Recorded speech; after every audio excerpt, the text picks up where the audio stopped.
Hey, TalkBoxers, we have a very special guest today, Rob Auton. I don't know if you've seen his stand-up, but he is very original, very, very intense. It's going to be a cool interview, okay? It's a different kind of interview, okay? I don't know why I have my hands like this. Touchdown. That's what this interview is, a touchdown. So listen, keep watching.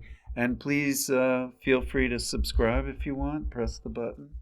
And we'll talk to you later. Bye. Let's see Rob. TalkBox.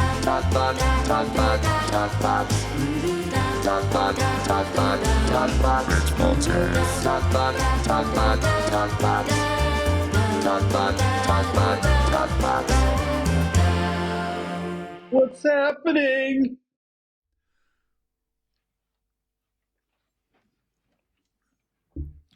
Oh, hey, Rob. How are you? Hi, Rich. How's it going? I'm okay, thanks. How are you? Have a seat. Come on. Let's do it. November 18th, 1968. Okay. Does that mean anything to you? Yes. So how's it going? There's a strike. It's your birthday, isn't it? Yeah. There's a tube strike.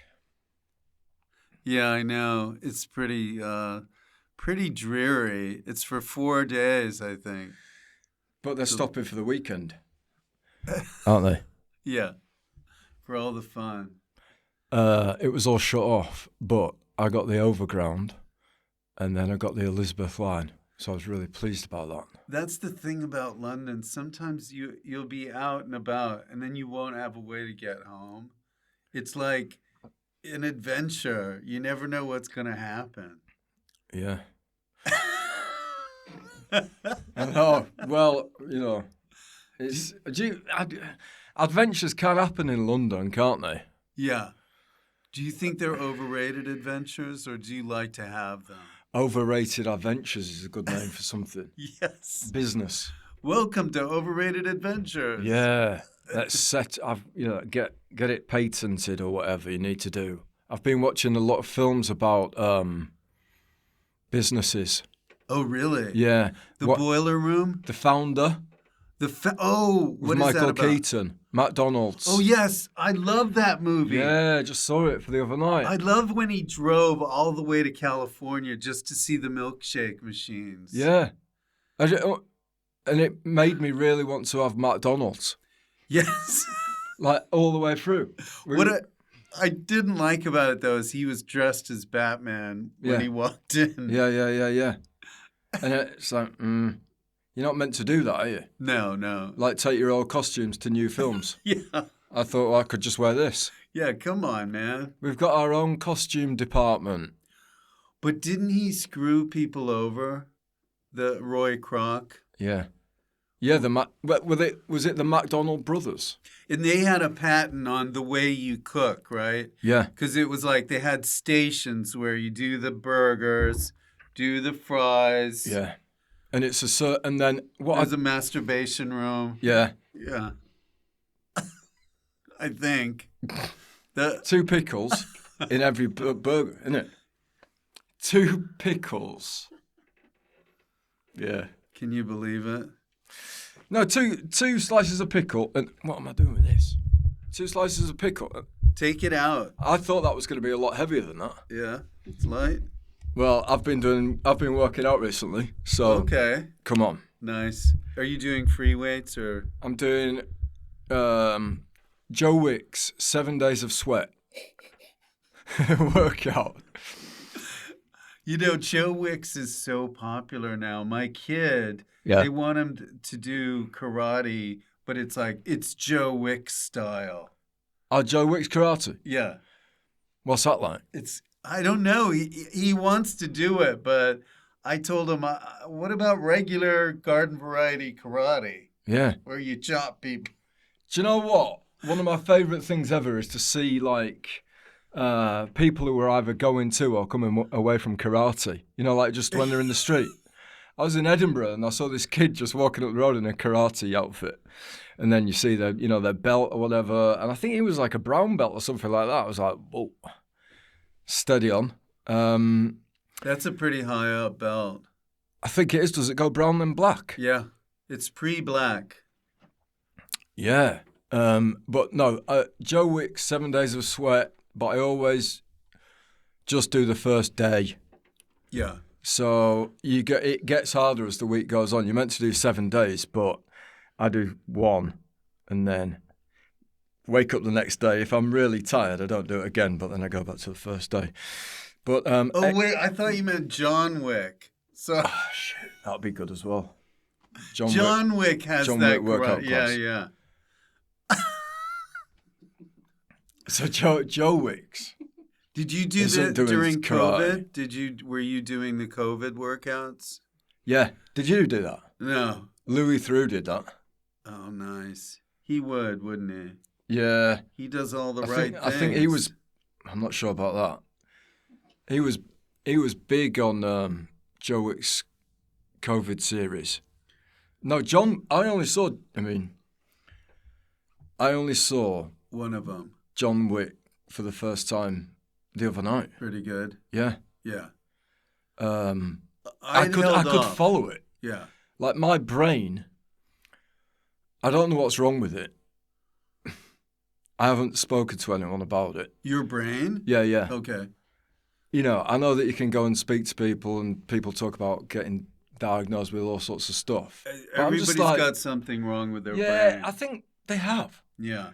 You've seen the amount of crevices in the brain. It's like there's a lot of shit that can fall in there. Yeah, and get stuck in there.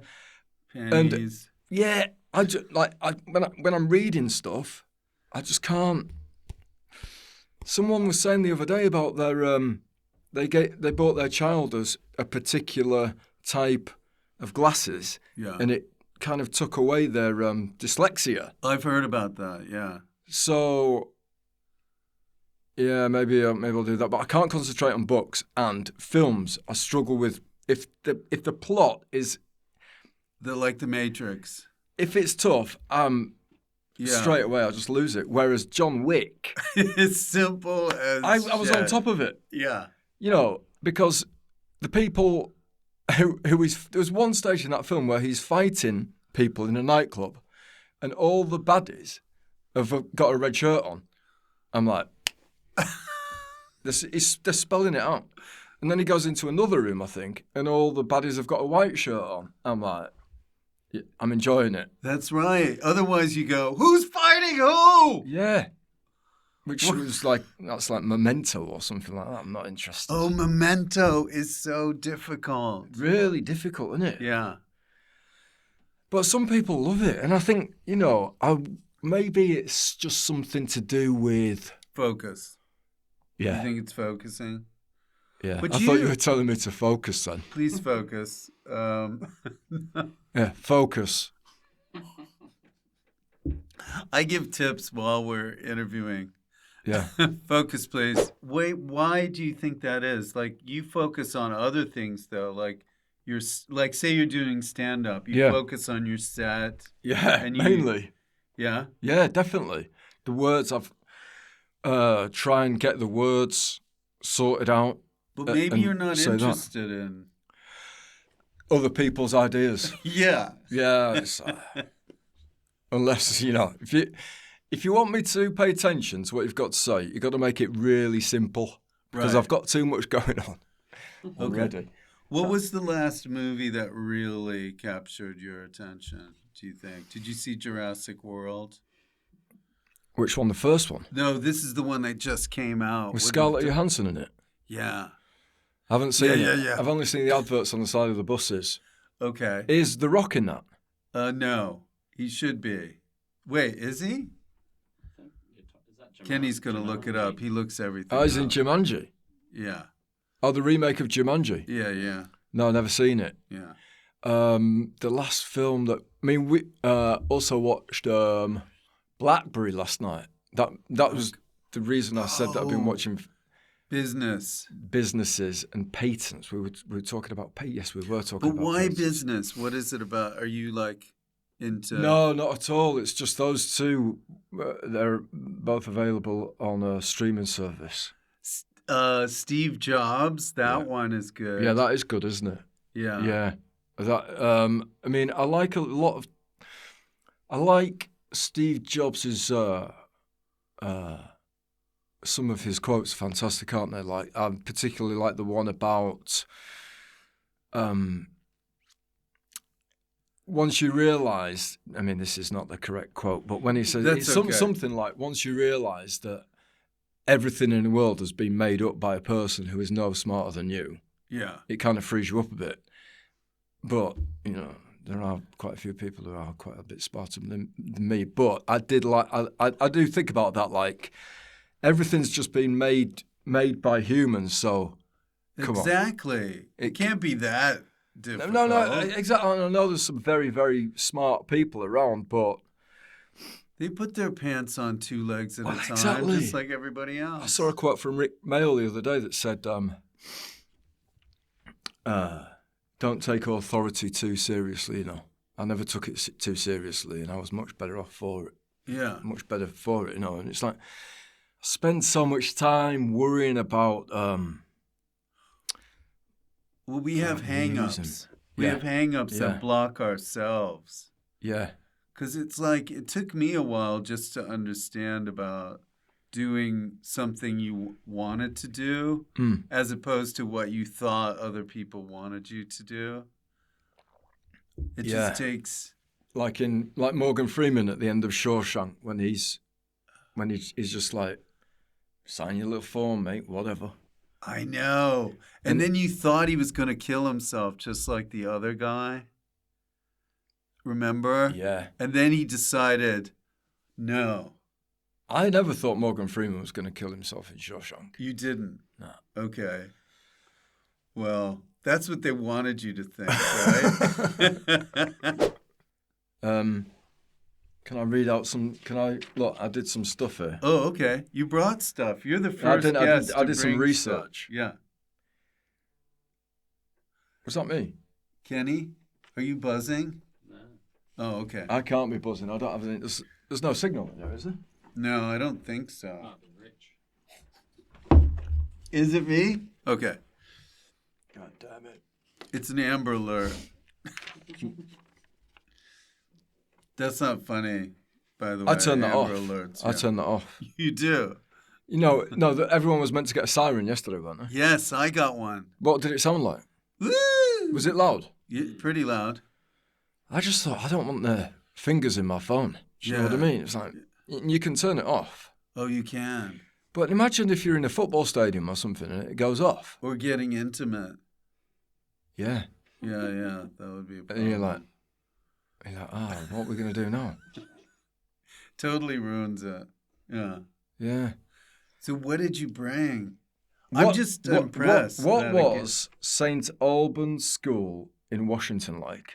Oh, you're asking me questions. Well, there were a lot of political kids there. Was there? Yeah, but it was very interesting school. Yeah. Massachusetts, known for its academic excellence. Well, they have a lot of schools there. Yeah. My dad was in the Air Force, so we moved around. Oh, really? Yeah. The official language of Massachusetts is Massachusettsian. English. Yes. Pilgrim English. Yeah, 1639, America's first post office opened in Boston. It did? Okay. I didn't know that. That's interesting. Can I just say this? You've got a degree in government. Yeah. Have you? Yeah. What did you study in school? Graphic design. Oh, that's good, though. You can use that. I can't go, do you need some good government today? No, but before you chose government, what did you do before that? Well, I just studied different things, and then you have to declare a major. Yeah. But I thought that would be good for law school, which it wasn't. I mean, you could take anything and go to law school. But for some reason, I thought, I got to take government or Yeah. something like that. That's what I was talking about earlier. Like, you're not doing what you want. You're doing what you think. Yeah. Yeah. And I still think that with comedy, people say that their breakthrough comes when you stop caring about what people Yes. think. And I don't know. I mean, I've done 11 shows now, like 11 different hours. In a row, right? Apart from the pandemic. And That's amazing. but the first one was like all about the colour yellow, and I wasn't really that bothered about the audience. It's like I still treated it as like an art project, really. And but that's good. You weren't thinking about it. No, I know, but that made me think I should have had my breakthrough 11 years ago in my first show. When I'm like, yes, I don't care about the audience. Come on, this is going to go great. But see, now your audiences are getting bigger. And then when you do your next show, just don't think about it too much. Yeah. Right? Yeah. Like, what about auditions? Have you ever done an audition and the one that you really cared about you didn't get, but the one you go, oh, fuck this. Yeah. I'll just have everything. But do you think that you can intentionally go, I'm not bothered about this, and it still work? It's got to be genuine, like apathy, hasn't it? Yeah. There was a director that it was this part that was like a very, very, very small part. And I thought, oh yeah, I'd love to get that. It was just someone talking into a phone. Oh, nice. When someone else was walking down a corridor. And I don't even know if you'd see my face. And I went into the room and I was really excited about meeting this guy. And I thought, this is like such a small part. What can I do to get a bit more chat in? Yeah, yeah.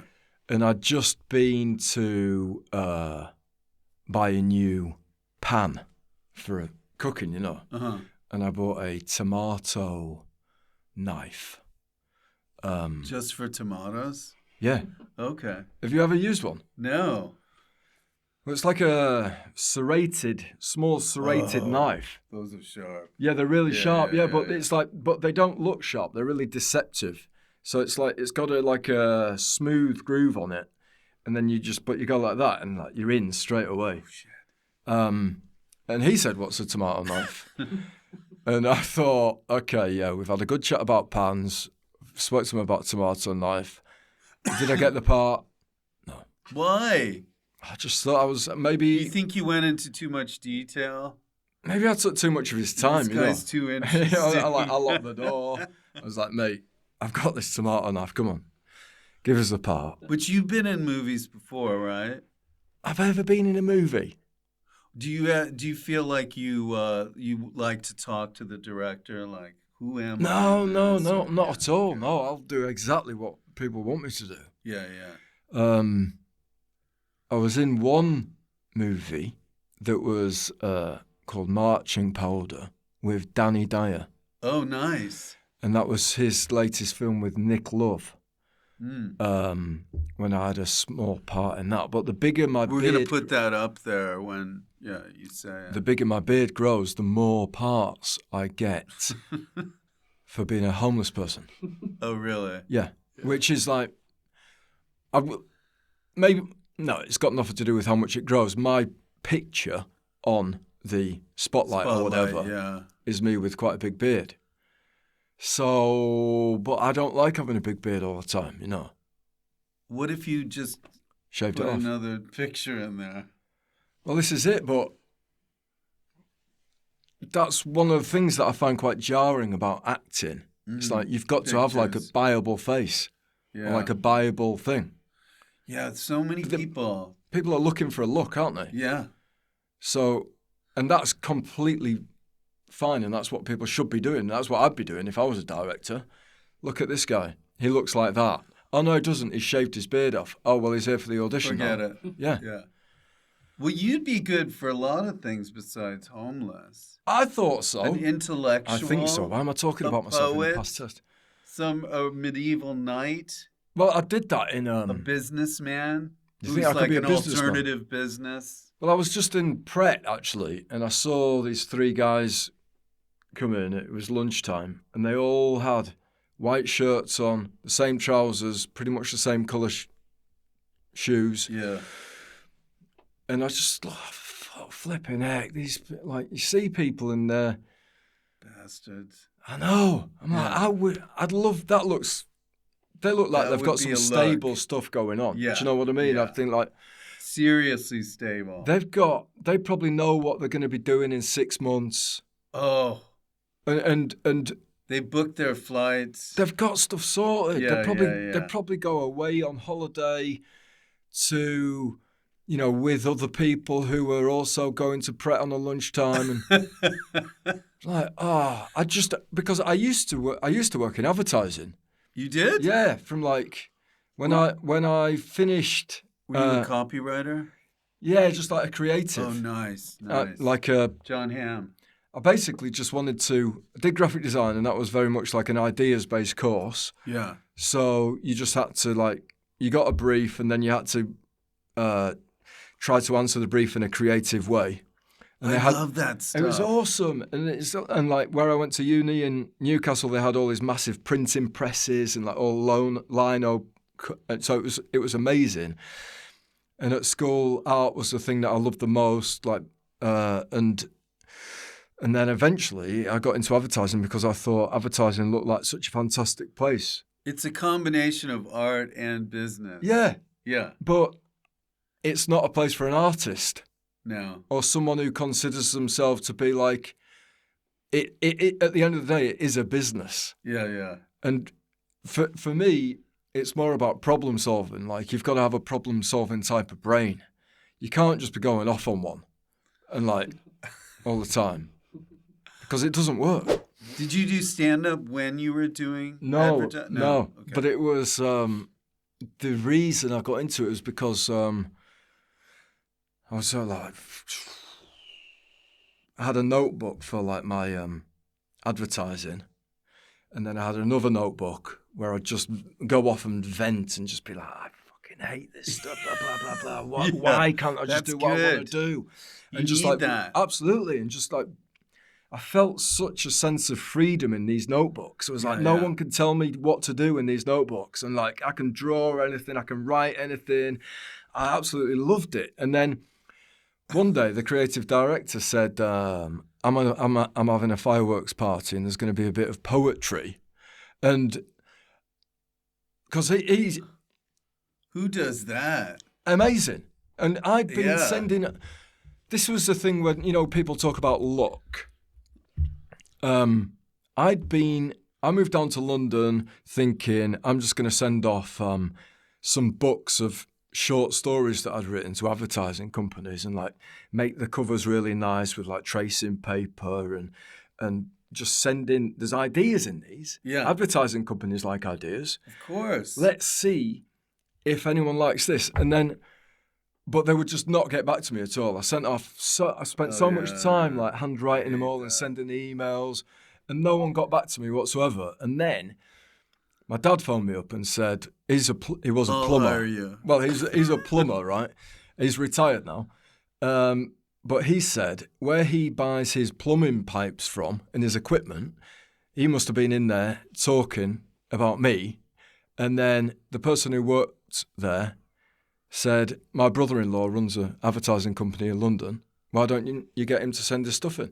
And then I did. Just him? He runs it? No, it was like he was like one of the head Big people guys. there. Yeah. And then I sent in I made a CV that was like it was a cartoon strip, and I put conversation. I put conversation at the top of it with the C big and the V big. Oh, and nice. So CV, and then it was just a conversation between like me and a pig going, and the pig's going like, "Why do you want to work in advertising?" Blah blah. That's this. the best. And I thought I would hire you. And then I was like, "Oh God, come on, someone please!" And then someone get my pig conversation. But the creative director did.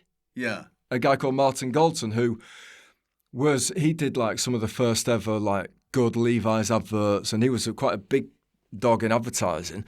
and did like some of he's an amazing art director and painter and artist, and did some of the first like groundbreaking Haagen-Dazs adverts and stuff like that. And he had been running this poetry night called Bang Said the Gun, and then At his house? Well, they actually did it in the Bowery Ballroom in New York once. Oh, I've been there. And we did the Boosh there. Yeah, really. And then they did it. I think they did it somewhere on maybe like Jermyn Street somewhere. And then, Germany. In Germany Street. And they said, and then anyway, they'd been having a break or whatever. And then I did that fireworks. He said, "Do you want to?" No, let's go back to it. So I'd been filling up these notebooks. He came and said, "I'm having a fireworks party at my house. There's going to be a bit of poetry." And I said, "Oh, I've been writing some stuff down. I don't know if it's poetry or not, but do you think I could read it out?" I was like, it was one of those things where rants? Yeah, and I don't know why. I just felt. Were you slam people? No, yeah, just slagging off advertising the whole time. No, it was just stuff that, I don't know, something made me think there was something in it. I think I would print off, I'd write stuff up on the computers in the advertising office. And I remember I did this piece that was all about the moon being the new face of the British National Party, right? And how people get annoyed when the moon gets taken over by darkness through the moon cycle. And then the people would be like, "This is what's happening to our country." Do you know what I mean? Yeah, Like saying, so the moon is the new face of the British National Party, and then all the racist people are getting annoyed because of the shadow coming over the moon, whatever. And I saw someone pick it up on the photocopier and read it and go like, "Whoa!" And the reaction, I thought, oh, there's something that I was like, oh, that maybe there was something in it. I just like that idea of the moon being the new face of the British National Party and there being something in it. You know? Also that was a pristine idea you just wrote down out of your brain. Yeah, but that's such those pristine ideas where you like. You know, there was another one was like, if I had a pen for a penis, I'd write all over your face. I'd use your spots as punctuation. Not one blemish would I waste. If it was all right with you, I'd fill your mouth with ink and use it as a quill. So when we got to restaurants, I could indecently sign the bill. And I'd be like, print, someone's reading it. What is that? And then... Do you think subconsciously you left it so that they would read it? No, I don't know. I just... But it was just... I don't know. That's my favourite... That's great, though. Thing about just trying to get stuff out of your head onto a bit of paper as quick as you can. Yeah. So there's as little interference as possible. Yeah. And then just like throwing the dice of it and going, oh, that's a good one, or that's a bad one, and then just not really ever knowing. That's one of the things that I find hardest about stand-up is that sometimes I have an idea and think, oh, I love that. That's going to go well. And then it just doesn't. And then you have another idea and you're like, well, and then you go, really? Yeah, that how one? do you know? Yeah. You just can't. There's no way of knowing. Yeah. There's some that you try to hammer home because this is good. Yeah. And it never seems to work if you keep hammering maybe it. that goes back to the audition thing. I've just been like, just chuck it out there and then... I think I read a thing in Stuart Lee's book where he's on about audiences being like cats, where if you pretend that you're not interested, they come up and they round your legs and like... Yeah.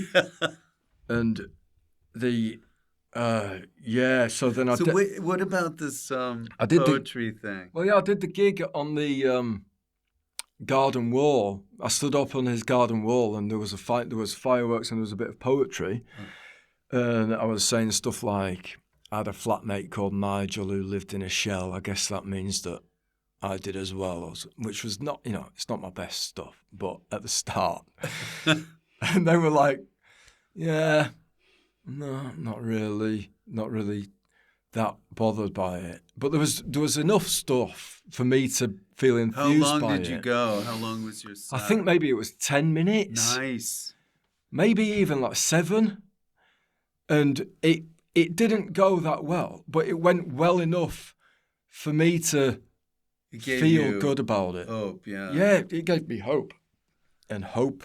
Did anybody else go up? Yeah, so Martin did some, and then Dan Cockrell, this other person from Banks Had the Gun, and a girl called Sharnika, they were running it. Wow. And I'd love to think of it as like a lightning striking type of thing where my life was just made from that moment, but it just wasn't that at all. It was like I tried something and it went well enough for me to have gone, I want to do that again. And that's such an important thing, isn't it? To go, I'd like to do that again. Even if it's like an audition and you go, God, that was horrible. But I don't, they haven't got to me. They haven't killed me. And I feel that way about audiences a lot. Yeah. Like, I've had some shocking gigs, but me too. Never bad enough for me to not be like laughing about it in the morning. Yeah. Or like just annoyed in kind of a weird way. Well, some people would quit over something like that, which means they have a soft exterior. Or, they quit very easily. But you, my friend, you're hard as nails. I feel, like I do, honestly, I don't know if you get this, like when you do comedy or stand up in front of an audience, yes, I do feel like it does toughen you up. Yeah. To like, what? I feel like I could lead people into battle. Yeah. In an army situation. Yeah. Like, I'm not as scared as I used to be. No. That might sound flippant, and I know that you need a lot of training to lead people into battle, but I would be like, come on, what's going to happen? We could die. Yeah. That's how I feel when I go on stage. Yeah, exactly. And it's You've like... died many times? I've died many times. It's different, with war and everything like that, but... It's a little bit like golf, too. They say you hit a bunch of bad shots, bad shot. You hit that one sweet shot, and you want to go back. Yeah. Keeps you coming. Yeah. And I love golf. And you do? Yeah. Oh, wow. I used to play all the time when I was younger. I don't get to play as much anymore. But, yeah, I was never particularly brilliant, but I had enough good shots that they're in my brain. It's like jokes in a set. Yeah. They like those good shots. I could still think about them, which is kind of a pathetic thing, but I think it's important to have things in your brain that you like. Yeah. And you keep going back to. And because it can just like make you feel all right. And I've got enough bad stuff in there that makes me feel like crap. If there's a few things rattling around in there that I can think about. You can hold on to. Yeah, you got to hold on to those things, whether it's like even, talking about Edinburgh, like conversations when you bump into someone in Edinburgh and like you're talking for half an hour on top of a bin or something. And you're like you've both got your elbows on a bin. Yeah. And you're like, oh God, this is just, people how's it been? Stuff. Yeah, like how's it been going? Oh, yeah, no, last night was brutal. Yesterday was good. And it's just like this up down type of thing. But this thing of just persistence, like the guy in the founder, Michael Keaton, when he's going, persistence is just key, And like, I've just come back from Edinburgh. Yeah, how was that? I was going to ask you. It's just such a mad... it's a scene. It's a scene, it's a bubble, it's a tornado, and you're in the eye. It's just insane. And then it's done. But you went in... Let me refer to my notes. Tell me about Modern Problems in Science. Oh, that's when I first... 1994. Yeah. There's 3 guys. Yeah. And we improvised a university lecture, and we each played professors. So we go to the audience. We need an absurd scientific hypothesis. Yeah. And they'd say something like, the earth is shaped like a giant burrito. And then you go, okay, we'd write it on the board. And then you'd go, I am a professor of what? They'd go, gynecology. And we go, we need another one. Yeah. And then they'd go, Egyptology or something. Yeah. And so you would have to be that professor of, you'd have to teach. Oh, cool. Yeah. So it caught on because everybody has that classroom experience. So, and we would get guests sometimes. We got Sandy Toksvig once. Really? Yeah, it got quite popular. And then you toured it. Yeah, we toured it. Did you go to like Australia? Yeah. How do you know all this stuff? The internet. I know. No. So, No. Yeah. So we did this, and then, then we split You up. can type this into like ChatGPT. Deep dive questions for Rich Fulcher, and it just comes up. Next time, let's do that for Rob. Like this was it. ChatGPT. I did do a lot of other. It's like question number 7. In Snuff Box, your chemistry with Matt Berry is key to its success. What's the secret behind such a unique and hilarious dynamic? Wait, that's the question that you posed, or no? I just typed it into ChatGPT. Oh, and nice. That's mad, isn't it? Isn't that weird? So crazy. Now, do you find yourself using a lot of? No, AI I'm stuff? only just getting into it. Yeah. But it's one of those things. It seems like 5 years' time, will people be saying what they won't be talking? Yeah, like what people actually trusted other people to think. Yeah. For themselves, like with their own brain, instead of going on to the. I know, it's like relying on the GPS only for everything. Well, that was one of the things when we was watching the Blackberry film last night. I just opened Google Maps. Yeah. And imagine speaking, this is so stupid, but talking to someone from when Blackberry first came out and like showing them Google Maps and be like, hey, look, you can go to America and look at all the streets. Yeah, that was cool. I was just like, wow, it's just ridiculous anyway. But... Did you have a BlackBerry? No, did you? No, I never got one. My first phone was BT Cellnet with it had a little aerial on it. And it went, the message tone was, it went, I loved that. Nice. I've got certain memories from it, like brings back, when I hear that, it brings back a memory of like my first proper relationship. Because that was the tone that went off. When you know what? I love you and I want.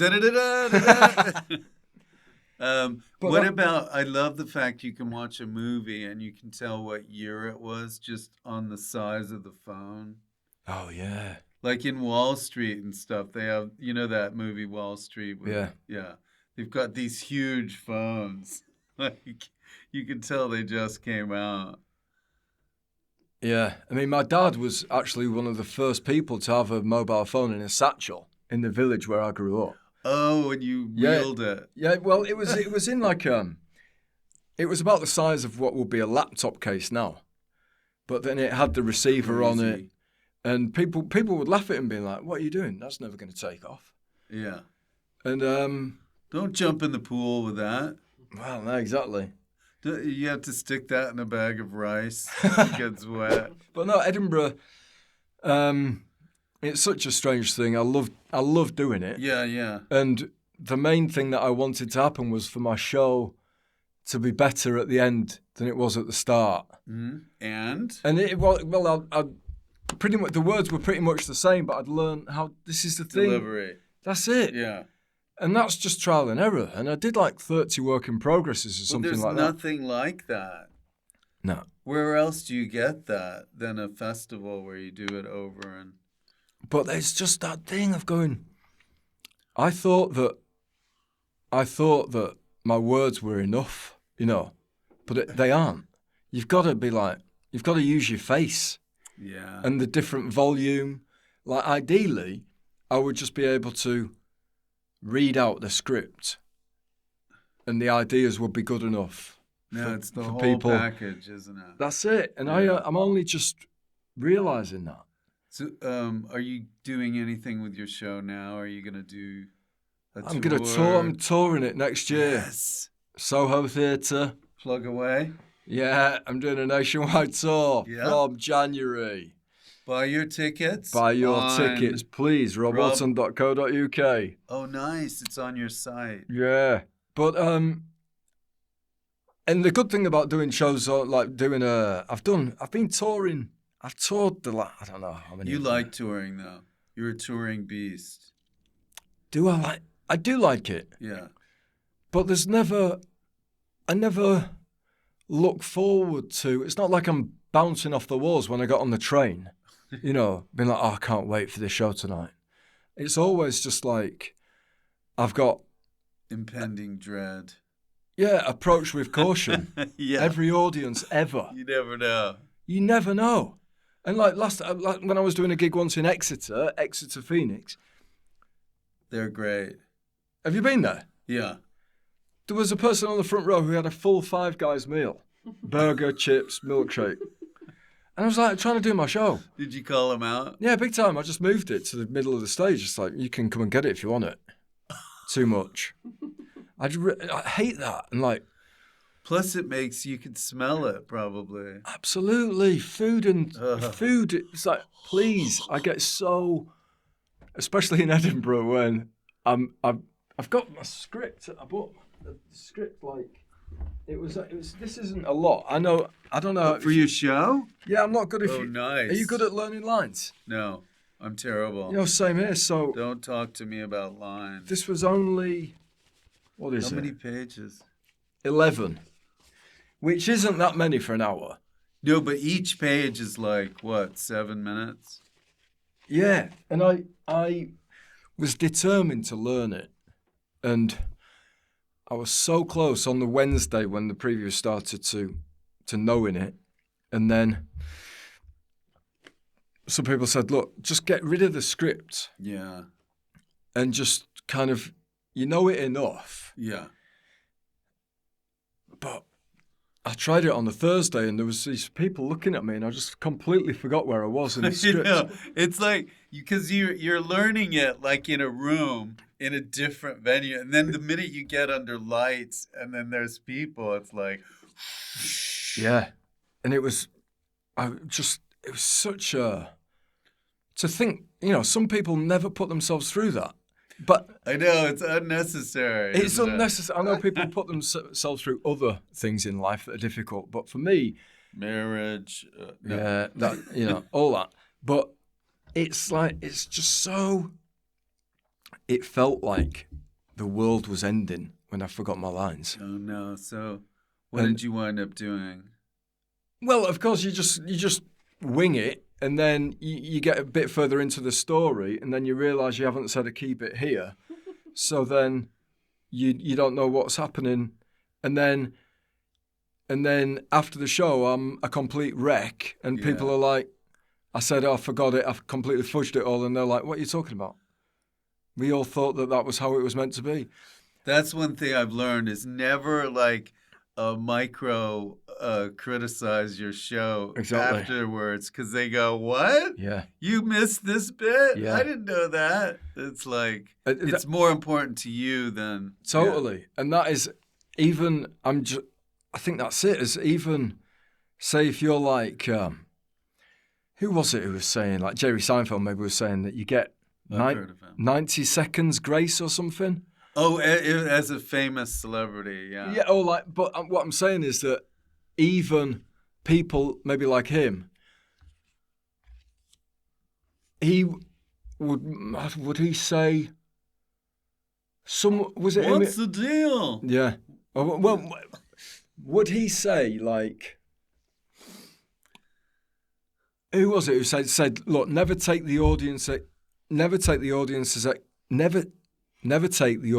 experience away from them. Right. So if they come up to you after and say, oh, I love that, don't say, oh, you should have been here yesterday. Yes, it was exactly. great. It was all right today. But... You didn't really like it. You would have liked 3 days ago when I took off my pants. Yeah.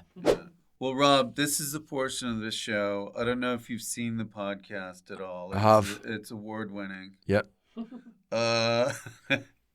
It's called Fill in the Blank, where I read a sentence, you have to fill in the blanks. It's sort of like blankety blank. Awesome. Only not. When it comes to blank, I don't trust blank. When it comes to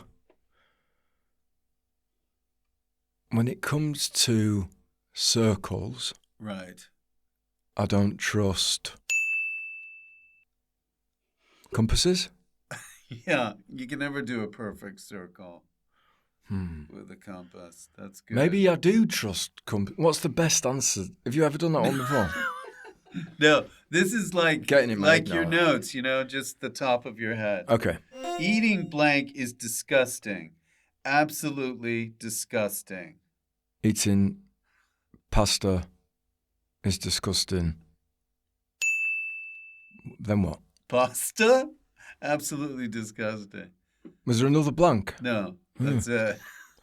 Actually, I quite like pasta, but that was the first thing that came into my head, and I didn't want to overthink it. Old pasta's bad.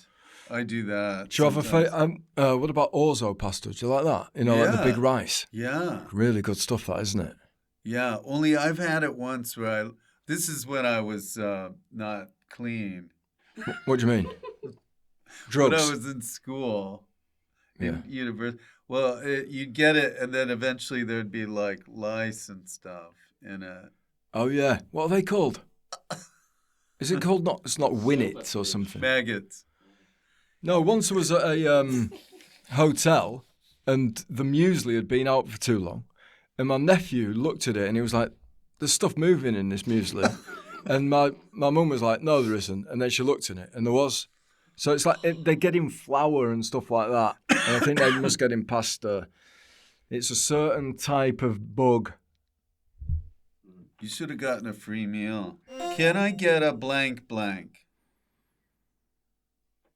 Question mark.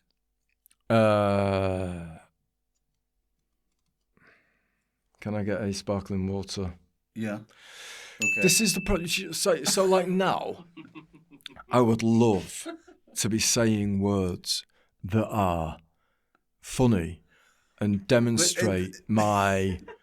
I'm good at... No, I think these don't have to be witty or anything. Okay. It takes more than 10 blanks to blank. It takes more than 10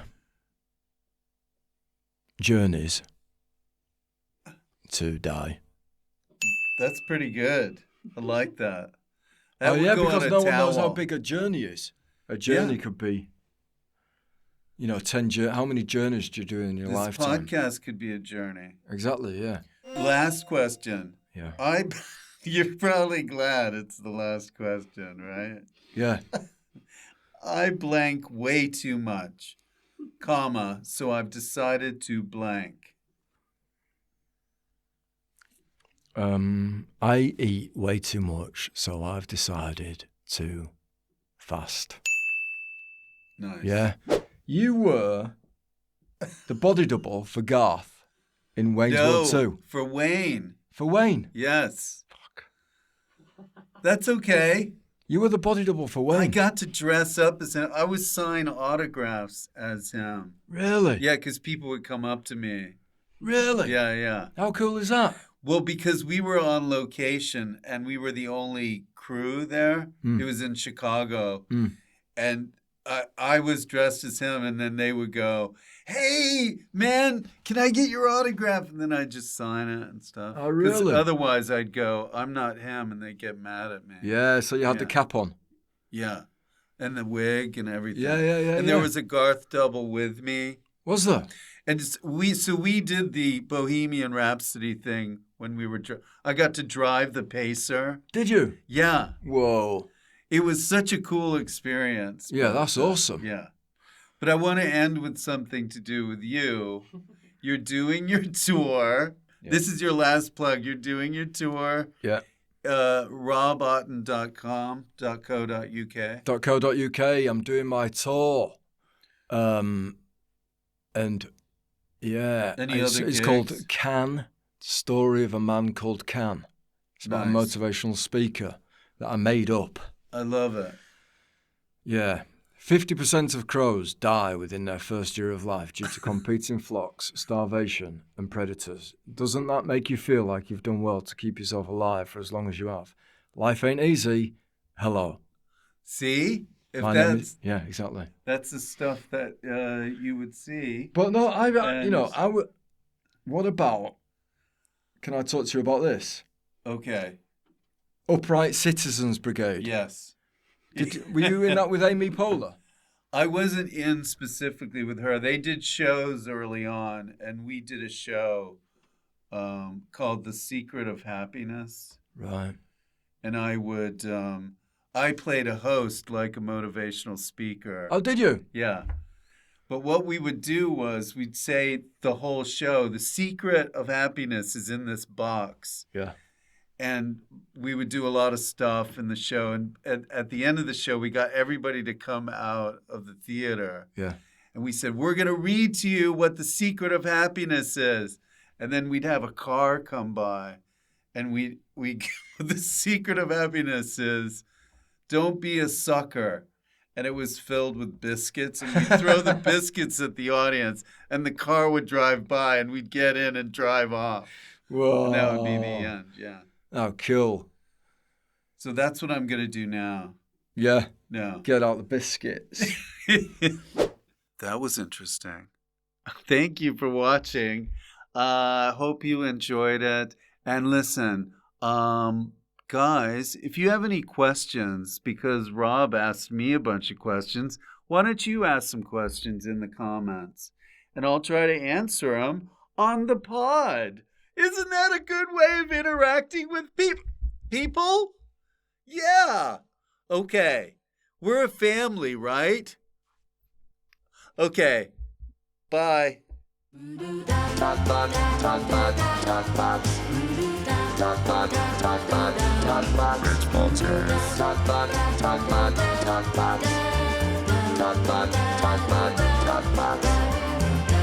Rich Fulcher's TalkBox.